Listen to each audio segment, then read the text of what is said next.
कपड़े धोने वाली बहू। शादी के पहले से ही विभा को कपड़े धोने का बड़ा शौक था। कभी नल के नीचे तो कभी तालाब के पास। अरे मेरी नीली वाली लुंगी नहीं दिख रही है। विभा की अम्मा, कहाँ रखी है लुंगी? अरे वो तो विभा ने परसों ही धोकर रखी थी आपकी अलमारी में, देखो वहीं होगी। वो ना मैंने आज धो दी, मुझे लगा कि गंदी हो गई होगी।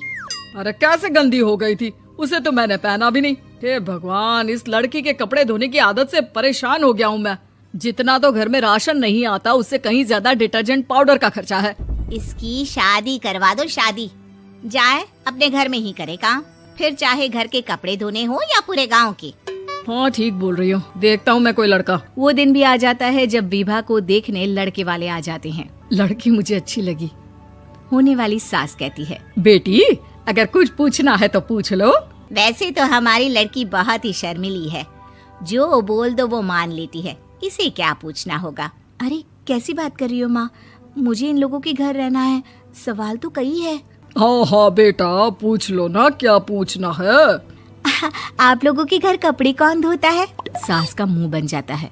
देखो, अगर तुम ये कहना चाहती हो कि तुम्हें कपड़े धोने नहीं आते तो सुन लो, कपड़े मैं ही धोती हूँ, लेकिन तुम्हारे आ जाने के बाद मैं रुमाल तक नहीं धोऊंगी। अरे चुप रहना भाग्यवान, बहू बेचारी घर आई नहीं, उसे डराना शुरू कर दिया। वो क्या है ना बिटिया, अभी तक तो ये कल्लू की माँ ही धोती थी, लेकिन अब तुम्हारे पापा तो दहेज में वॉशिंग मशीन देंगे ही। तभी विभा की माँ बोल पड़ती है, सवाल भी पूछा तो क्या। वैसे भाई साहब, मशीन की तो फिर भी कपड़े धोने की कैपेसिटी होती है। मतलब जो बिटिया दे रहे हैं ना विभा, इसे कपड़े धोने का बहुत शौक है। ये आप लोगों के क्या, आस पड़ोस गांव मोहल्ले सबके कपड़े धो दे और उफ तक ना करे। बाहर देखा नहीं आपने कितने कपड़े सूख रहे हैं? सब हमारी बिटिया ने ही तो धोए हैं। बस भी करो ना माँ, शर्म आ रही इतनी तारीफ सुनकर। और तो और एक दाग निकाल कर दिखाओ तो मान जाओ। हाँ अच्छा, माफ करना बेटा, मैंने गलत समझा।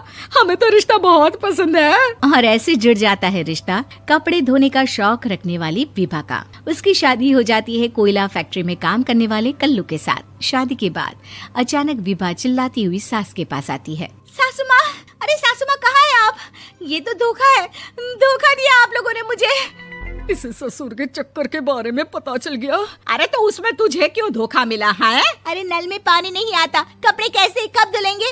अच्छा, तू पानी नहीं आ रहा उसकी बात कर रही है। तो आपने क्या सोचा?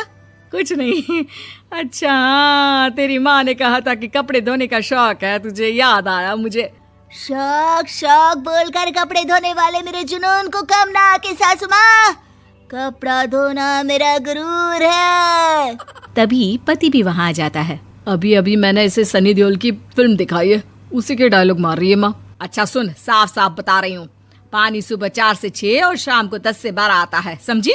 विभा टाइमिंग सुनकर हैरान हो जाती है। ये क्या भूतों का मोहल्ला है? सुबह 4 बजे उठकर कौन कपड़े धोता है? 4 बजे टंकी में पानी जाता है, फिर सारा दिन धोना ना, किसने मना किया?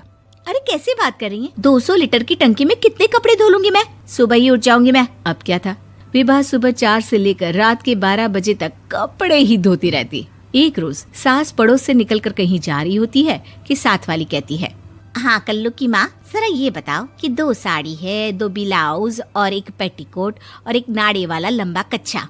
हाँ तो? अरे तो क्या, कितना लोगी धुलाई ये बताओ। धोबन दिख रहे हैं हम क्या? हमारे पति सरकारी नौकरी से अभी रिटायर हुए हैं और बेटा सुपरवाइजर है कोयला फैक्ट्री में। धोबन समझ रखा है हमें। हाय रे कल्लू की अम्मा, माफ कर दो, वो तो मोहल्ले में यही सब बता रहे थे कि तुमने बहू को कपड़ा धुलवाने के काम में लगा दिया है। सास को पड़ोसन की बात सुनकर गुस्सा आ जाता है। वो घर पहुंचती है जहां घर के बाहर ही इतने सारे कपड़े सूख रहे होते हैं जितने कि किसी धोबन के घर पर। अरे ओ कल्लू की दुल्हन, बाहर निकल।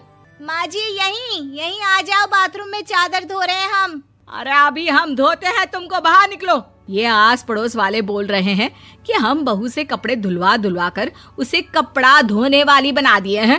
अरे छोड़ो ना माँ जी, किन लोगों की बातों में आती हो? आस पास के लोगों का तो काम ही होता है कि वो किसी तरह सास बहू को लड़ा दे। बहू सारे घर के कपड़े धोती है, ये क्या कम है? बोलिए। सास को भी लग जाता है कि वो बहू का ये सनकीपन नहीं छुड़वा सकती, इससे अच्छा है कि खुद ही चुप हो जाए। एक रोज सास और बहू मंदिर जाते हैं, जहाँ सास की साड़ी वहाँ खड़ी भीख मांगने वाली से मिलती है। माँ जी क्या बात है, आपकी साड़ी उस भिखारन से कितनी मिल रही है ना? हाँ हाँ देखो तो, दोनों की साड़ी मिल रही है। क्या बात है कल्लू की अम्मा, तुम खुद को तो अफसर की बीवी बताती हो और ऐसी सिंपल सी प्लेन साड़ी पहनकर घूमती हो। सिंपल और प्लेन नहीं है ये साड़ी। तो क्या सोने के धागे से फूल बने हैं? कुछ भी सासू माँ, कुछ भी। हाँ बने थे इस साड़ी में सोने के धागे से फूल। मेरे पति लेकर आए थे मद्रास से स्पेशली मेरे लिए 10,000 की। ताहे भाई साहब इस भिखारन के लिए भी सेम टू सेम साड़ी लेकर आए होंगे 10,000 की।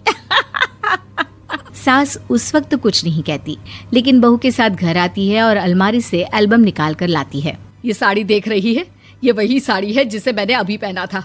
इस साड़ी में ये जो चमकदार फूल दिख रहे हैं ना, ये सोने के धागों से काढ़े गए हैं।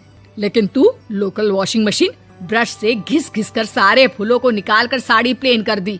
मुझे माफ कर दीजिए सासू माँ। और तो और, जब मैंने तुझे तेरी गलती के लिए कुछ नहीं कहा, लेकिन तूने तो सबके सामने मेरा मजाक ही बना दिया। क्यों? बहू को समझ में आ जाता है कि अब से उसका कपड़े धोना बंद।